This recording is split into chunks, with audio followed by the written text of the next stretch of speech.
மழை காலங்களில் நிறைய பேர் தண்ணி குடிக்கிறத பார்த்து குடிக்கணும். ஒன்று மெயினாக அதான், தண்ணி தான்.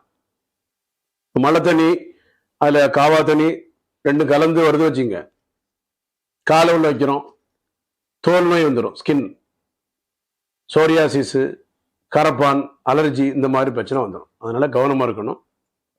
விரல்கள், கை விரல்கள், கால் விரல்களை நல்லா கழுவிட்டு தான் சாப்பிடணும்.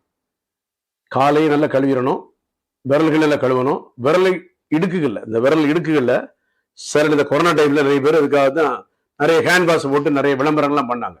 அது விளம்பரம் பண்ணணும்னு நம்ம அவசியம் கிடையாது. நம்மளை கவனமாக பாதுகாத்துடணும்.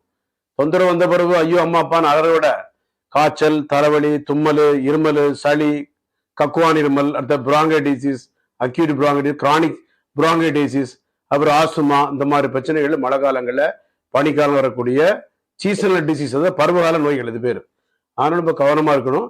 இன்னொன்னு பாருங்க, இந்த காலையில வெறுவயத்துல இந்த கொய்யாப்பழ இலை, கொய்யாப்பழ இலை, இந்த இலையை பார்த்தீங்களா, அழகா தெரியும். இந்த இலையை என்ன செய்யலாம், நல்ல வெந்நீரில் அனுப்பிட்டு, சில இலை பூச்சிச்சே இருக்கான்னு பார்த்துடணும். இந்த இலையில இந்த பூச்செல்லாம் இருக்கும், இதெல்லாம் பார்த்து நல்ல வெந்நீரில் அலசிட்டு இந்த இலையினுடைய சாறை கொஞ்சம் நல்லா கழுவி இலையை கொதிக்க வச்சு விட சாறு மாற குடிக்கலாம். கொய்யாப்பழ இலை, இதுதான் கொய்யாப்பழ இலை. இந்த இலையுடைய சாறை வெந்நீரில் ஒரு 2, 3, 4, 5 இலை போட்டு ஒரு டம்ளர் தண்ணி ஊற்றி அது 30 to 60 ml நம்ம எடுத்துன்னு செய்யலாம். இந்த இலையுடைய சாரை வெறும் வயிற்றுல குடிச்சோம்னா சர்க்கரை நோய்க்கு நல்ல அருமையான மருந்து இந்த கொய்யாப்பழ இலை. இந்த இலை இப்போ சுகர் டயபெட்டிஸ் மெலிட்டஸ், சர்க்கரை நோயினால நிறைய பாதிப்புகள் ஏற்படுது. இந்த சர்க்கரை நோயினால் வரக்கூடிய பாதிப்புகளுக்கு சித்த மருத்துவத்தில் மருந்தாக பயன்படுத்தக்கூடிய மூலிகைகள் எது அப்படி நம்ம கண்டுபிடிக்கணும். மருந்தே சாப்பிட்டுக்க முடியாது இல்லையா? அப்போ மருந்து, இப்போ இன்சுலின் ஹார்மோனுடைய பற்றாக்குறைனால தான் டயபெட்டிஸ் வருது. அப்போ டயபெட்டிஸ் இருக்கிறனால சுகர் அதிகமாக இருந்தாலும் பிரச்சனை, குறைவாக இருந்தாலும் பிரச்சனை. ஆனால் சுகரை கண்ட்ரோல் வச்சுக்கணும். எந்த நோயின்னு கண்ட்ரோல் பண்ணக்கூடிய நோய், இது குணப்படுத்துகிற நோய் கிடையாது. சர்க்கரை நோயா கவலைப்படாதீங்க, சர்க்கரை நோயா பயப்படாதீங்க அப்படின்னு விளம்பரம் வரும். அதை பார்த்து பயந்துடக்கூடாது, நம்ம போய் மயங்கிடக்கூடாது. சர்க்கரை நோயை குணப்படுத்த முடியாது. Control your self. நம்ம அவங்க கண்ட்ரோல் பண்ணி உணவு கட்டுப்பாடு, உருளைக்கிழங்கு ஐட்டங்கள், மாவு ஐட்டம், கார்போஹைட்ரேட் உணவுகள். கார்போஹைட்ரேட் எதுல இருக்கு? சோறுல இருக்கு, உருளைக்கிழங்குல இருக்கு, பூமியில் முளைக்கக்கூடிய கிழங்குல இருக்கு. கிழங்குகள், பனங்கிழங்கு, பானைக்கிழங்கு, அந்த கருணக்கிழங்கு, அந்த கிழங்குகளை தவிர்த்தணும், அதுக்கு அவாய்ட் பண்ணிடணும். காலை நேட்டுக்கு கோதுமை தோசை, சப்பாத்தி எடுத்துக்கலாம். அப்புறம் வேற ஏதாவது சாதாரண கோதுமை சம்பந்தப்பட்ட உணவுகள், கம்பு, கேழ்வரகு இந்த மாதிரி எடுத்துக்கலாம்.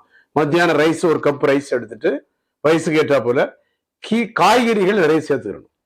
அந்த வகையில் அந்த கொய்யாப்பழ இலையினுடைய சாறை நம்ம வெந்நீரில் நல்லா கொதிக்க விட்டுறணும். வெந்நீரை ஃபர்ஸ்ட் கழுவிக்கணும், கழுவிட்டு கொதிக்க விட்டு அந்த சாறை ஃபில்டர் பண்ணிட்டு குடிங்க. இல்லை சில நேரங்களில் ஏதாவது பூச்சிகள் ஏதாவது இருக்குதான்னு உன்னிப்பாக நம்ம என்ன செய்யணும், கண்ணு பார்க்கணும், கண்ணு வச்சு பார்க்கணும். கண் பாரு மங்களாகும், சுகர் கண்ட்ரோல் இல்லைன்னா கண் பாரு மங்களாகும், ஹார்ட் பிரச்சனை வரும், வாய் அடக்க நோய் அடங்கிடும். வாய் அடக்க நோய், சாப்பாடு அடக்கணும், வாய் சாப்பாடு அடக்கி வைக்கணும். சாப்பாடு அடக்கலைன்னா உடம்பு நோய் என்ன செய்யும், சுகர் கண்ட்ரோல் இல்லாமல் பெருசா போயிடும். அதனால பேர் என்ன, சுகர் அதிகமாச்சுன்னா ஆகும், கையை காலை வெட்டி விட்டுருவாங்க டாக்டர்ல, விரலை வெட்டுங்க, காலை வெட்டுங்க அப்படின்னு. ஏற்கனவே நிறைய பேர் தெரிஞ்சிருக்கும் உங்களுக்குலாம், கையை காலை விரலில் வெட்டுறது உங்களுக்கு தெரிஞ்சிருக்கும், நிறைய பேர் தெரிஞ்சிருக்கும். அதனால சுகரை கண்ட்ரோல் வச்சு அந்த இன்சுலின் ஹார்மோன் நம்ம எதுவுமே கரெக்டா, அதாவது கணையம் என்ற ஆர்கன், அதாவது பேங்கரியாஸ் என்ற ஆர்கன்ல இன்சுலின் ஹார்மோனுடைய டெபிஷியன்சி, இன்சுலின் ஹார்மோனுடைய பற்றாக்குறைனால தான் டயபெட்டிஸ் மெலிட்டஸ் வருது. அதுக்குரிய மருந்துகளை சித்தால, ஆன்மீக சித்தால இருக்கு.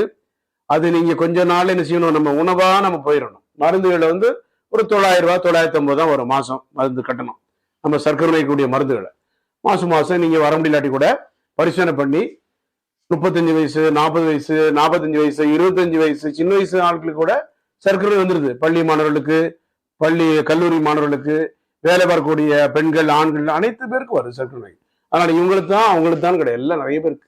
இந்தியாவில் ஏகமா பரவக்கூடிய ஒரே தொந்தரவு சர்க்கரை, சுகர் தான். அதனால இதை கண்ட்ரோல் வச்சுட்டு அதை நம்ம உடம்பு பாதுகாப்பாக வச்சுக்கணும். இந்த இலைகளை பயன்படுத்தலாம். சர்க்கரை கொல்லி சூரணம் இருக்கு, அது மாதிரி அடுத்த நாவல் பழம் இருக்கு, இதெல்லாம் பயன்படுத்துங்க. பயன்படுத்தி உங்களுக்கு மருந்துகள், எந்த வேதியியல் மருந்துகள் இல்லாம டாக்டர்டையும் போகாம நீங்களாவே உணவாக பயன்படுத்தக்கூடிய, வீட்டில் இருக்கக்கூடிய செய்யக்கூடிய வைத்திய முறைகள்.